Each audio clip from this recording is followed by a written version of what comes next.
Bonjour à tous, j'espère que vous allez bien. Alors, je vous retrouve pour un podcast pour vous présenter les énergies qui vont nous arriver en fin d'année 2020 et début d'année 2021, pour essayer que vous puissiez comprendre les manifestations planétaires autour de nous, vers quoi on tend, parce qu'en fait, toutes ces planètes sont en train de se décaler pour amener vers cette énergie-là. Et on m'invite fortement cette rentrée de septembre à vous faire part de ces énergies, puisqu'elles vont être là dans 4 mois. Donc là, on est en train de s'aligner avec ces énergies-là. Alors, la première chose dont je vais vous parler, c'est une conjonction. Donc, c'est un aspect astrologique. En fait, on retrouve deux planètes qui sont côte à côte.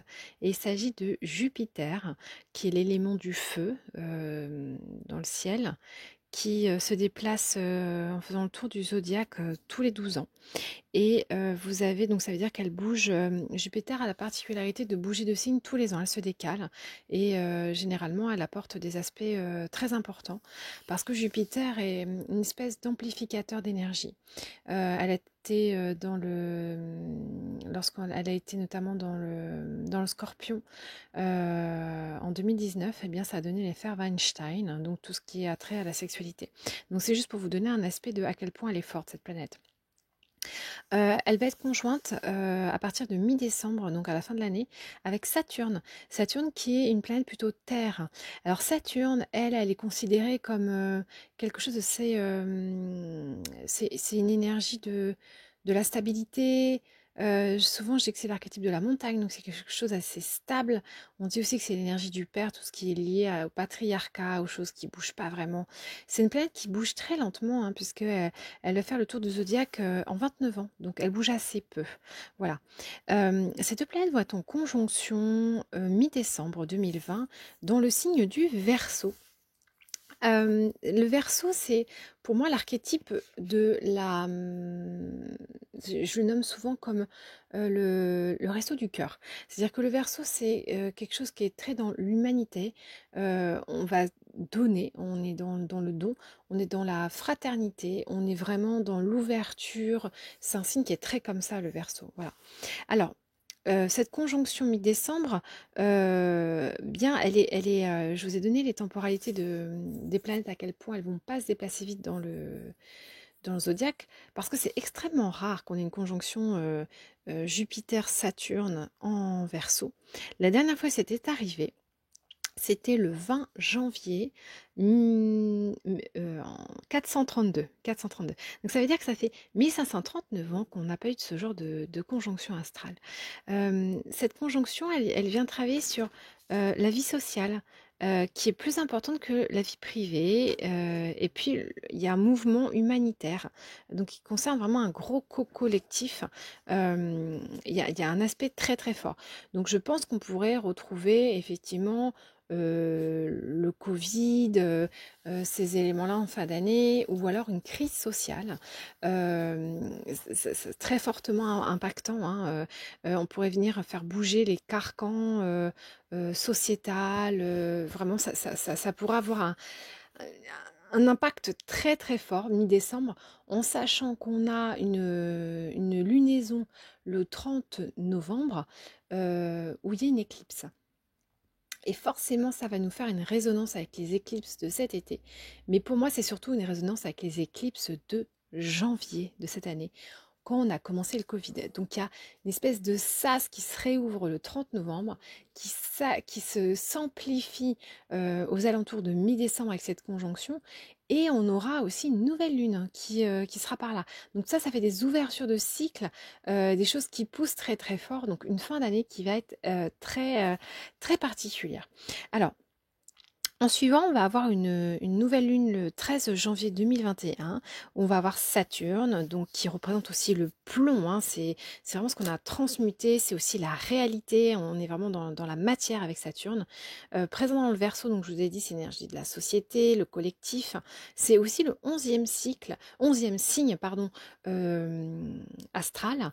Et pour moi, le 11 a une énergie très particulière parce que c'est une énergie très médiumique, en fait, pour moi le 11, je le relis souvent à ça. Et on va avoir un Uranus qui est le libérateur, qui est le signe de l'air, donc c'est plutôt le mental. C'est aussi le fils dans le ciel, hein, c'est le fils de Saturne. Et lui va être en taureau, ce qui va créer ce qu'on appelle un carré. C'est un aspect qui dissonne, ça veut dire que ça crée une tension dans le ciel. Et en plus, Uranus n'est pas bien dans le taureau, il est en exil, ça veut dire qu'il n'est pas à l'aise, il n'est pas dans son énergie. Uranus, c'est le libérateur, c'est le révolutionnaire. Et lui, quand il est en taureau, il est en attente de concret. Il veut vraiment, donc on pourrait pousser une révolution, une libération dans du concret, dans de la matière en étant en tension avec la vie sociale qui est plus important que la vie privée et le mouvement humanitaire avec cette conjonction Jupiter-Saturne, ça pourrait vraiment donner un climat très très très tendu. Donc la matière traumatique du collectif, c'est-à-dire le plomb et de Saturne présente dans le Verseau, avec tous ces vieux schémas du patriarcat, seront à nettoyer ensemble. Donc c'est-à-dire nous tous les humains, on va être impactés très fort par cet aspect dans le ciel, cet aspect astral. Alors Uranus, le libérateur, mais aussi le fils, l'enfant et l'initié, va travailler à libérer dans la matière, c'est-à-dire dans l'énergie du taureau. Mais c'est aussi le taureau, c'est l'amour. C'est le signe de la maison de Vénus, hein, donc de l'amoureux. Euh, et il va appuyer ici. Le carré va appuyer sur ça, là où ça fait mal, hein, dans les anciens schémas, tout ce qui a transmuté. Donc le mettre dans la matière, dans le réel. On va voir Jupiter en Verseau qui va lui amplifier le désir du collectif, hein. Donc il faudra faire attention avec ce carré d'Uranus parce qu'il va gonfler l'énergie de Saturne et ça va donner un excès des obstacles. C'est-à-dire que là où on pourra avoir l'impression, Jupiter pourrait donner l'impression d'un obstacle mais insurmontable au niveau mondial, au niveau de l'humanité. Et eh bien, en fait, non, ça serait juste une amplification qui serait dans les illusions et qui serait pas du tout, qui serait. En fait, on pourrait avoir, par exemple, un crash boursier ou des choses comme ça qui nous plongent toute l'humanité dans des complications et on pourrait paniquer. Alors qu'en fin de compte, eh ben, il n'y a pas de raison de paniquer plus que ça, puisque on a de quoi subvenir à nos besoins sans cette dynamique mondiale de l'argent et de l'économie. Et ça pourrait nous donner en fait une vision de... En fait, il faut jouer sur notre capacité à faire progresser les choses et à réussir. Et en fait, définitive, non, hein, c'est pas ça qui nous est demandé. Nous, l'humanité, enfin du moins l'humain 5D, c'est pas ça, c'est pas ce qu'il veut, hein, c'est pas ce qu'il recherche. Alors Uranus, lui, qui est présent en Taureau et dont la maison est le Verseau, hein, là où se passe la conjonction Jupiter-Saturne, lui, Uranus, il est en Taureau déjà depuis depuis le 6 mars 2019, et lui, il nous amène à venir accueillir tout ce qui est la nature, la terre, et puis c'est aussi un signe fixe. Donc ça veut dire que tout ce qui va se passer dans les aspects du Uranus en Taureau, c'est des choses qui vont se concrétiser et qui vont rester dans la matière, qui vont rester comme ça. Donc on pourra avoir par exemple des innovations ou des nouvelles façons de travailler la Terre et qui ne sont pas du tout éphémères, qui vont vraiment s'implanter et rester comme telles dans l'humanité. Donc on est vraiment dans la réflexion de la relation à la Terre et à la nature. Uranus, il va forcer le changement de Jupiter et de Saturne en carré dans sa maison. Lui, il va imposer sa loi. Il va dire on est obligé de réfléchir à ce qu'on fait sur Gaïa. Ça veut dire que Jupiter et Saturne, ils vont devoir se soumettre au dieu du ciel qui est Uranus. Ils vont devoir s'adapter aux changements dans la matière, euh, pour la matière, pour s'installer durablement, donc ça se fixe, et c'est vraiment le commencement, hein, donc on commence quelque chose avec ces énergies-là. On pourrait ressentir un conflit entre ce que l'on veut conserver versus ce que l'on doit être, ce que l'on doit lâcher. Alors toujours dans le ciel, on va retrouver un autre aspect, hein, on va parler cette fois-ci de Neptune. Alors Neptune, c'est le maître du poisson, de la maison du poisson. Et en poisson, il est en poisson. Donc ça veut dire qu'il est en domicile. Lui, il est bien, il est à l'aise, il est dans l'eau. Et c'est aussi le maître des océans. Il est en harmonie avec Pluton. Pluton qui est le grand transformateur. Et alors ça va vraiment nous sauver du pire. L'harmonie Neptune-Pluton va vraiment être quelque chose qui va nous accompagner. Et alors pour moi, à mon sens, Neptune qui est en Poisson actuellement, c'est vraiment les énergies des Atlantes. Ah, vraiment, vraiment, il y a une très forte dimension spirituelle qui domine la peur de la mort, qui est Pluton, de ce que l'on a ou ce que l'on pourrait perdre. Et ça permet de s'élever, d'avoir une vision globale, une approche plus spirituelle, de ne pas être au premier degré sur les événements qui vont se proposer dans la conjonction que je viens de vous nommer avant. D'où l'importance de regarder toujours dans un thème la globalité des éléments pour comprendre ce qui se passe et ce qui va se déjouer. Donc je pense qu'il y a vraiment des êtres très spirituels qui vont pouvoir casser cette dynamique de la peur qui va être implémentée par ce Jupiter, Saturne carré Uranus. Et alors ça a vraiment une grosse importance hein, que vous écoutez cette vidéo, enfin ce podcast, parce que là je vais vous parler de ce qu'on appelle la loi ou le concept du centième singe. Alors, c'est un concept qui dit que vous prenez une île, enfin ça a été observé comme ça, hein. Prenez une île où vous avez des singes, et on peut observer une des femelles du groupe se met à prendre les patates douces et à les rincer dans la rivière. Eh bien, il s'avère que par mimétisme, certains de ses congénères vont se mettre aussi à nettoyer et à laver les patates douces pour pouvoir les consommer. Et on s'aperçoit que à partir à peu près plus ou moins du centième individu qui va se mettre à pratiquer comme ça, c'est-à-dire à nettoyer sa patate douce, eh bien on s'aperçoit que la pratique va rentrer dans le code génétique de l'espèce. C'est-à-dire que des singes qui n'auront jamais vu un autre singe par mimétisme nettoyer une patate douce, donc là je vous ai dit que c'était sur une île, donc à un autre endroit du monde, eh bien les congénères de cette espèce de singe vont se mettre à pratiquer le nettoyage de patates douces avant de consommer. C'est-à-dire, ce que j'essaie de vous expliquer, c'est que nous pouvons avoir un ordre mondial qui essaye de nous impacter, de mettre des lois liberticides qui nous empêchent d'être libres, de faire ce que l'on veut.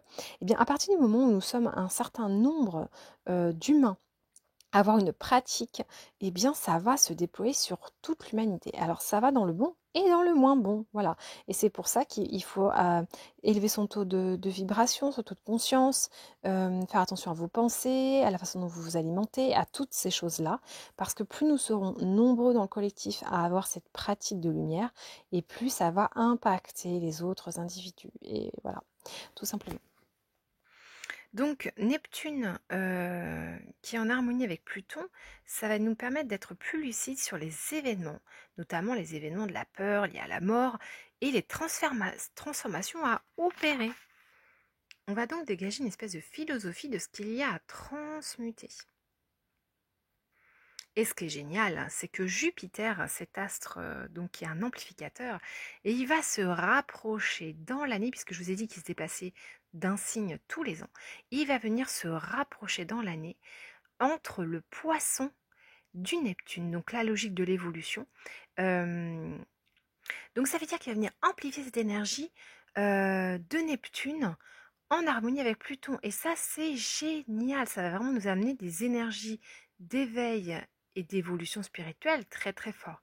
Par contre, ça ne se fera que le 29 décembre 2021, c'est-à-dire un an après toutes ces batailles, etc. Alors, on va avoir une harmonie qui va se créer de ce pas avec Uranus en 2022. Uranus, je vous ai parlé du libérateur.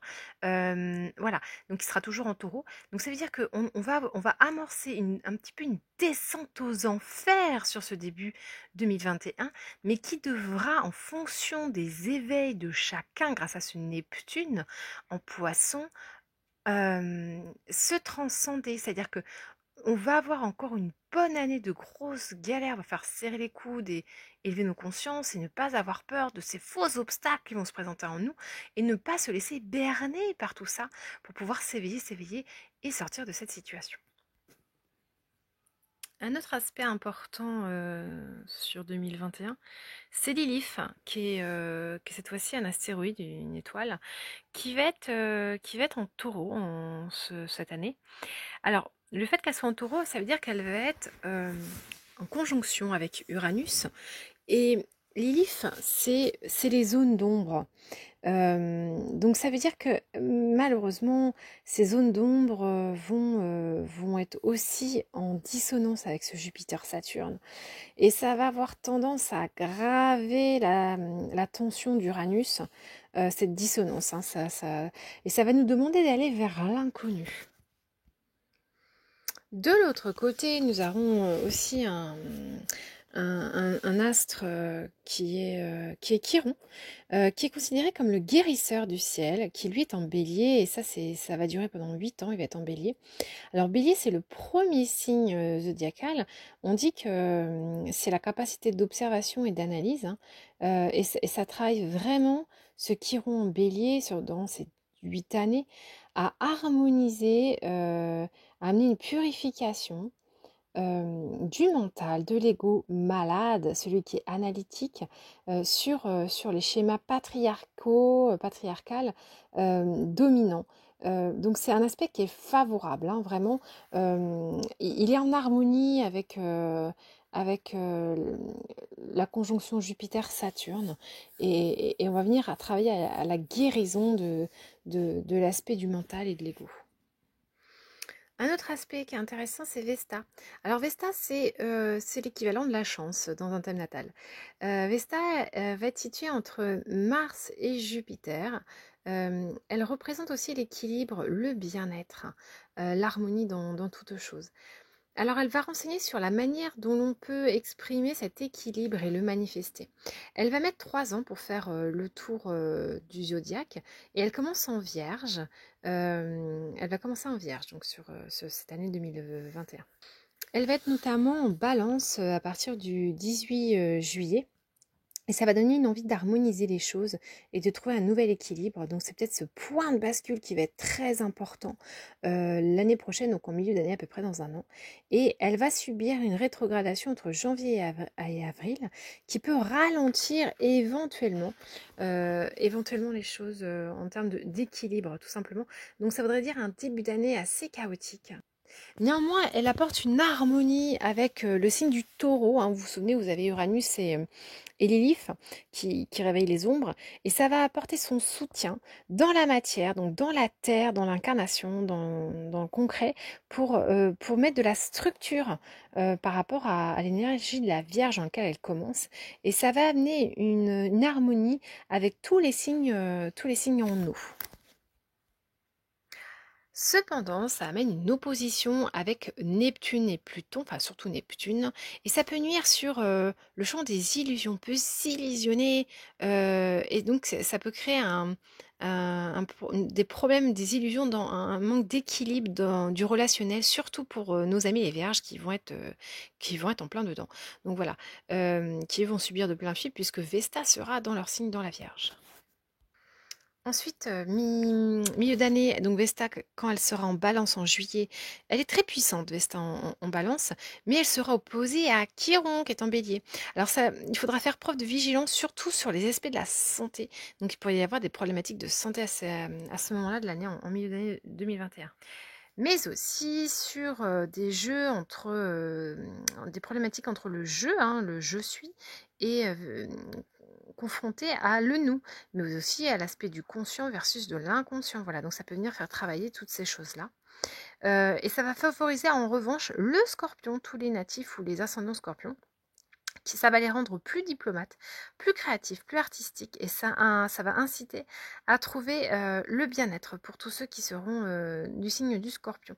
Ça amènera aussi une harmonie avec le Poisson et Neptune, ce qui va augmenter le potentiel de tout ce qui est tous les êtres Scorpions. Vous pourrez regarder dans votre maison où est votre Scorpion et sachez que ça va amplifier cette maison-là. Ça permettra donc de se réaliser ou de développer de nouvelles capacités, de nouvelles compétences. Ensuite, Vesta passera en Sagittaire vers le 11 décembre. Et donc là, ça alimentera notre début d'année 2021. Voilà, je vous en parlerai plus tard. On va parler à présent de Mars qui est en Bélier. Alors, Mars est un astre qui va passer très vite dans les signes. Normalement, en 3 mois, il a passé tous les degrés d'un signe. Et ben là, Mars, depuis plusieurs semaines, il est rentré en Bélier et il a des actes de rétrogradation et d'avancement qui fait qu'il va y rester quasiment 9 mois. Donc c'est assez rare que Mars reste aussi longtemps dans un signe. Alors Mars en Bélier, il est en maison, il est en domicile, ça veut dire qu'il est à son aisance. Mars, c'est la motivation, comment je me mets en action, c'est le faire, c'est le yang. Et en Bélier, ça veut dire qu'on est quand même sur un aspect assez audacieux, assez intrépide, assez je défonce tout, j'y vais, je réfléchis pas. Donc il y a un côté assez imprévisible avec ce Mars en Bélier.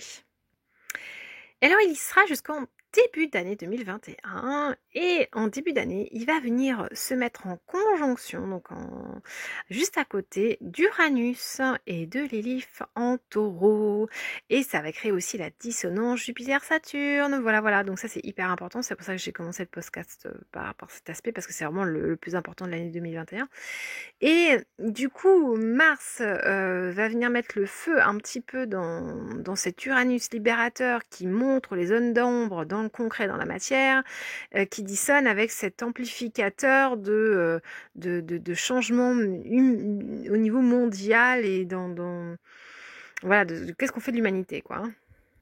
Ça va donner quoi? Ça va donner une conjonction Uranus. Alors Mars conjoint Uranus en Taureau, attention à l'impulsivité, aux réactions trop vives et précipitées. Alors quelque chose peut arriver de totalement inattendu et ça peut amener des réactions très fortes. De quel type? Nous ne savons pas. Il faut quand même faire attention parce que on est quand même sur des aspects où on est en maison 2. Alors, la maison 2, c'est quand même comment je dépense mon argent, quoi, hein, comment je la gagne, comment je la dépense. Donc pour ma part, je miserais plutôt sur un conflit économique, hein, tout simplement, peut-être un crash, enfin quelque chose qui va toucher au domaine social et financier, hein, finalement, de comment on gagne notre argent de façon individuelle et comment on la redistribue de côté collectif. Hein. Ça peut vraiment venir travailler ces énergies extrêmement fortes, donc une crise sociale, possiblement. Alors ensuite, notre Mars, il va venir se déplacer. Et sur le mois de mars-avril, il va venir se mettre en Gémeaux. Alors là, l'énergie va changer.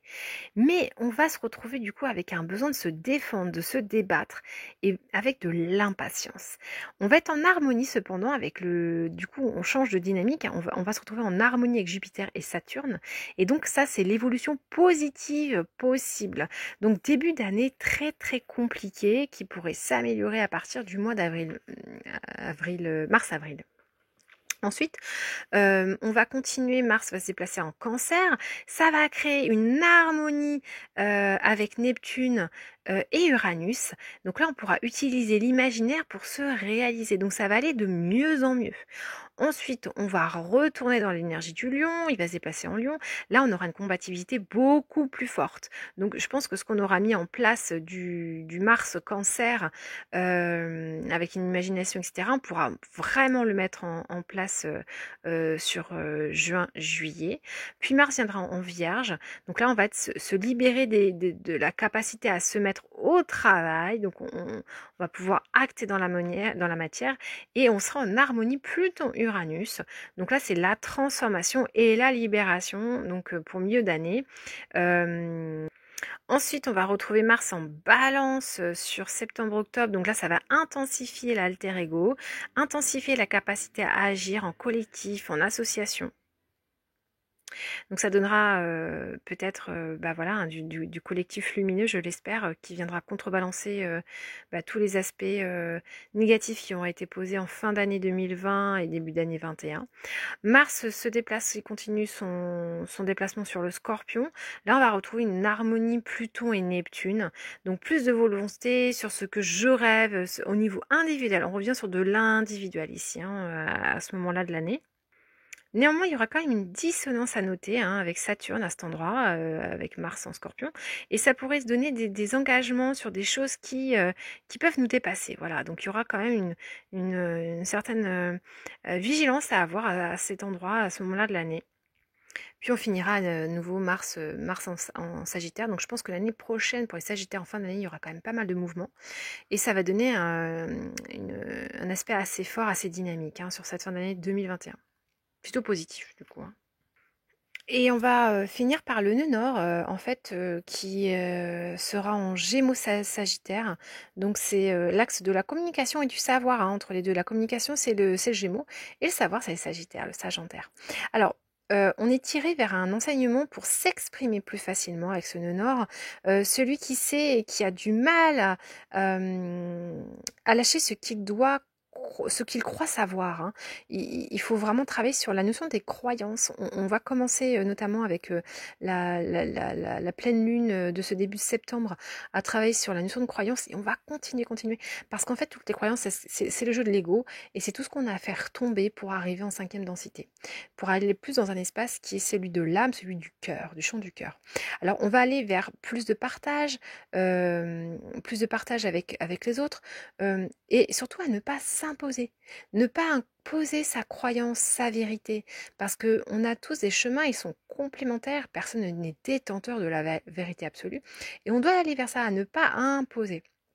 Il y a aussi une amplification, une simplification du savoir, une vulgarisation avec ce nœud nord, une simplification dans le dialogue avec les autres, une simplification dans le savoir acquis, donc dans les croyances, on va venir faire tomber tous ces schémas et on va exprimer de façon plus simple pour intégrer. En fait, c'est ça que nous qu'on peut travailler, qu'on vient nous proposer, exprimer de façon plus simple pour intégrer, trouver un juste milieu pour être compris de tout le monde.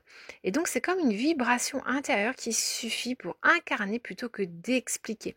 C'est vraiment ce que les guides sont venus m'expliquer il y a quelques semaines en arrière, à la fin du confinement, où j'ai eu une canalisation durant un stage, où vraiment ils expliquaient ça, c'est que nous, les êtres de lumière, on va arriver à un moment où les simples vibrations cellulaires de notre matière corporelle, émotionnelle, mentale, va suffire à impacter l'autre. Il n'y aura plus besoin d'avoir de grands discours, de grandes explications.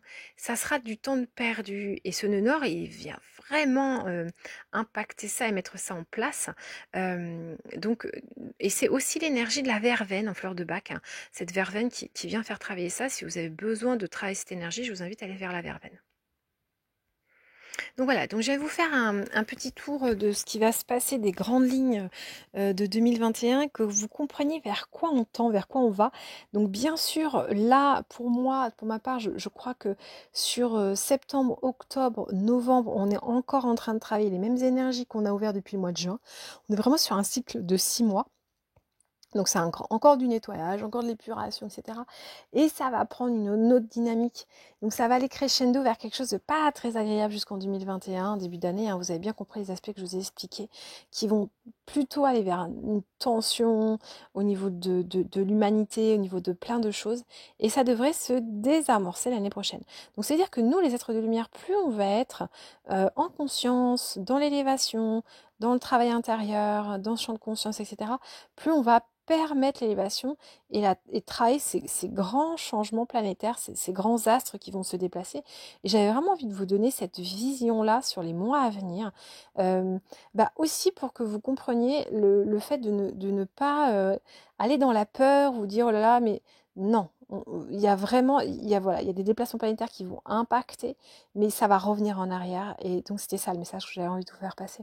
Donc, merci à vous d'avoir écouté ce podcast. Et puis, bah, libre à vous de le partager, de le diffuser autour de vous pour expliquer à ceux qui auraient besoin, bah voilà, qui auraient des inquiétudes et qui voudraient être rassurés. Voilà, je vous remercie en tout cas et je vous retrouve très vite pour de nouvelles aventures. À bientôt.